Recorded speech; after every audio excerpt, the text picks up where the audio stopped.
Seperti para filosof itu yang cerdas kayak apapun. Salah satu filosof besar itu waktu ditanya, dia cerdas berbicara tentang kehidupan, cerita tentang segala macam, tapi itu tiap waktu ditanya tentang apa pendapatmu tentang kematian, dia tidak sampai, nggak ketemu. Kenapa ya? Aku lihat dia baik-baik saja, besok nggak bernyawa, nggak sampai. Tapi ulama kaum muslimin sederhana, Allah yang yumitu wa yuhyi, Allah yang menghidupkan dan mematikan. Sehingga mereka para filosof besar dari masa ke masa yang tidak kenal Allah, mereka yang dikatakan mengetahui, punya ilmu pengetahuan, mereka ternyata mentok pada keraguan-raguan,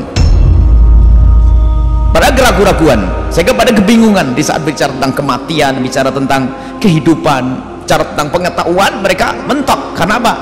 Mereka tidak bisa menyimpulkan kejadian begini, kadang-kadang tidak ada sebab tiba-tiba muncul ini, tidak terdeteksi sebelumnya, tiba-tiba begini muncul. Mereka bingung. Akan tapi bagi orang yang faham tentang ini semua, cukup melihat kejadian-kejadian sebagai ilmu, maka ilmu itu akan menjadikan dia kenal Allah. Ini adal, yang badulnya adalah Allah subhanahu wa ta'ala. Kenal Allah, maka itulah muncul rasa takut. Ini urusan ilmu dunia, ilmu fisika, ilmu kimia, ilmu apapun, lihat, hendaknya menjadikan orang takut kepada Allah subhanahu wa ta'ala.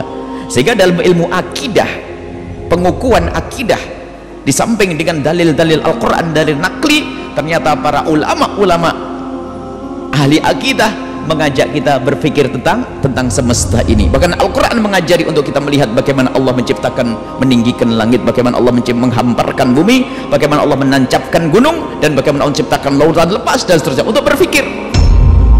Ini dia Allah ngajak berpikir yang demikian ini. Nah, ini untuk apa? Berpikir, dan berpikir itu ilmu yang menjadikan dia kenal Allah sehingga menjadi takut kepada Allah. Jadi ilmu. Jadi biarpun itu ilmu umum, ilmu apapun selama ini yang kita dengar, itu seharusnya menjadikan orang itu kenal Allah dan dekat dan takut kepada Allah subhanahu wa ta'ala. Kalau itu semuanya tidak menjadikan orang kenal Allah dan takut kepada Allah, maka tidak dianggap sebagai ilmu. Nggak ada gunanya, dia mentok kepada keraguan-raguannya.